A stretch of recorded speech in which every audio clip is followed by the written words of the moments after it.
They're going to build a statue of you. It'll be the two of us, immortalised in marble. Recumbent. Noble. Looking lovely, girls. Playtime's over, lads. Let's just stay focused on the mission at hand. The dress! Yes. The dress. The dress. White dress. Number 7, right? I think so. You're lucky now. Shut it, you bloody pimp.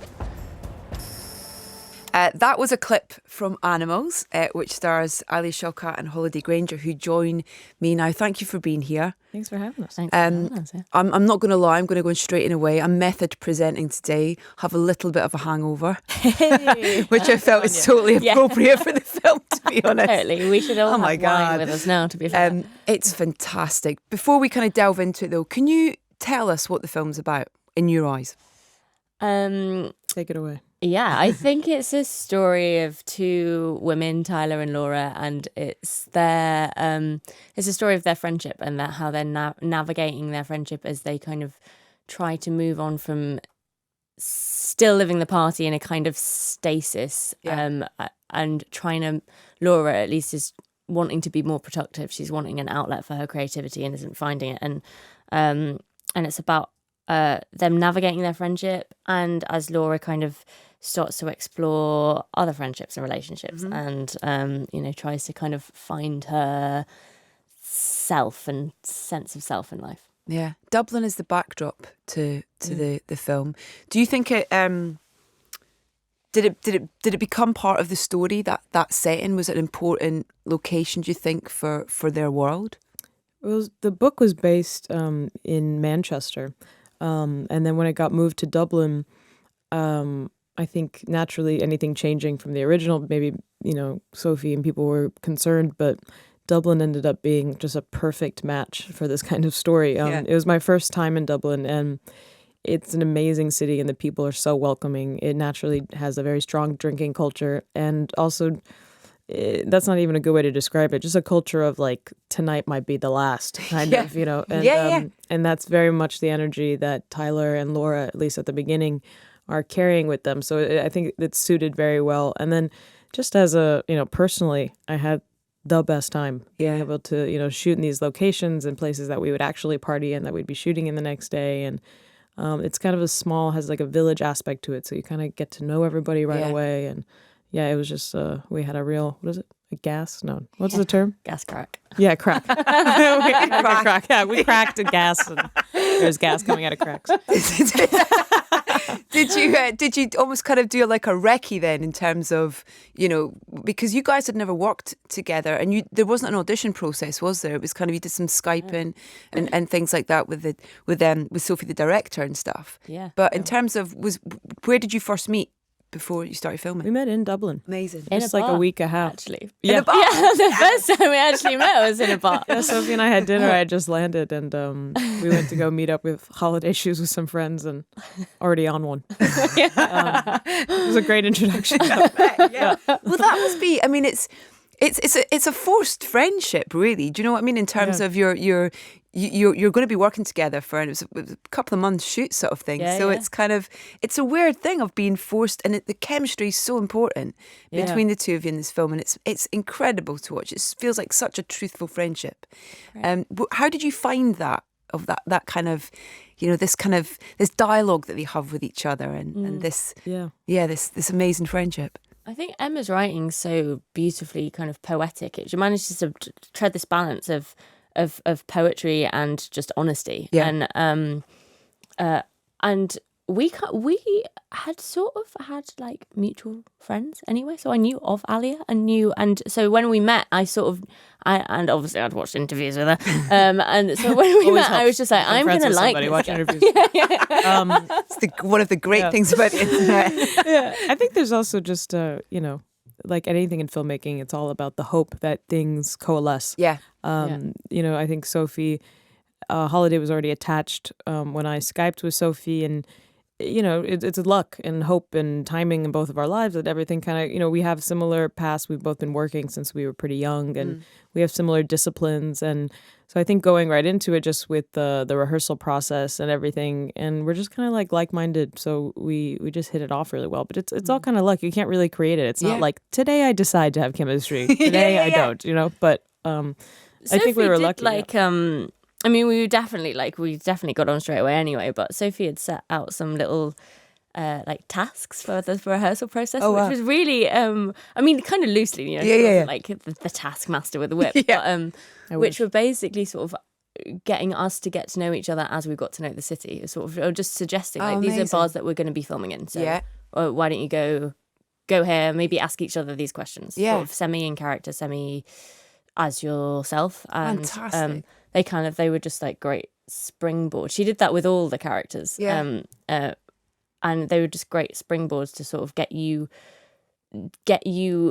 talking to each other in a real way. And not that anyone would be able to meet Alia and talk to her in any kind of fake way anyway, but they were just in case, they were great springboards to sort of just get you right into the conversation and getting to know each other properly straight away.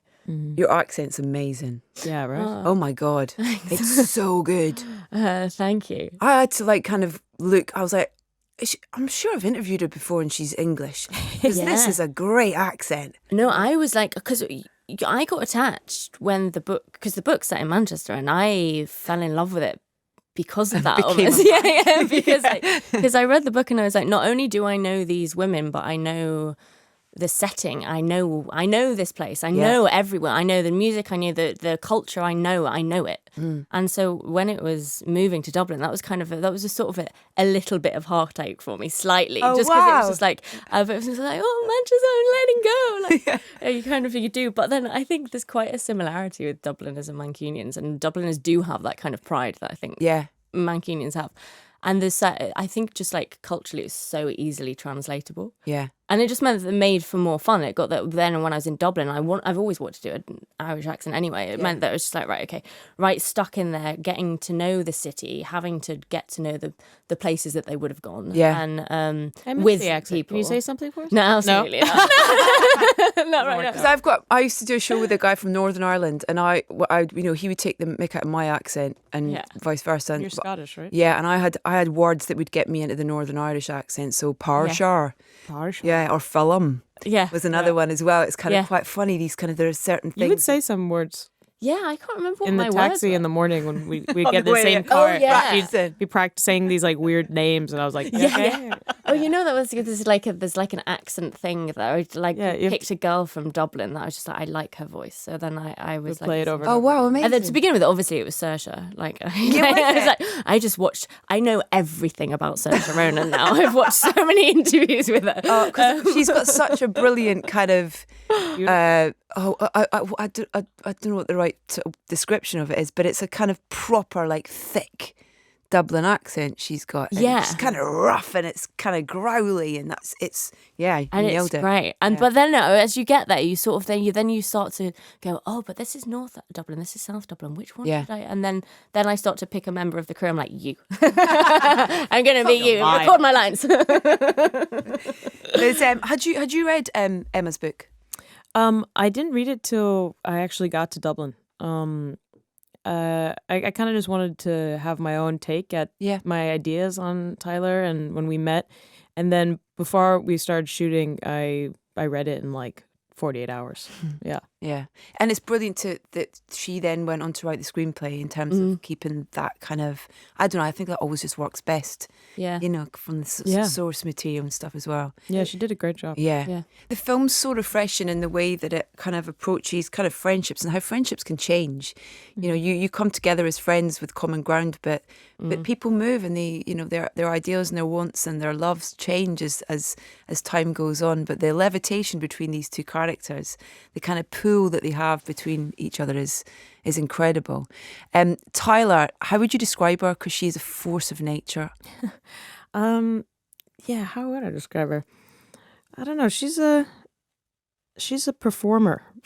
I mean, we all are kind of. But I was saying, I think it's strange that when we were filming it, I had different perspective of her at the time than I did watching the film. Oh wow. I feel like when we were doing it, she seemed like a great gal who everyone else was taking everything a little too seriously. I was like, Tyler's kind of having a good time. I don't know why everyone's been so rough, trying to kill her mood all the time. And then when I watched it, it was a little like harsher for me because I was like, ooh, it's like her slip is showing, and I think, the makeup's been on a little too long.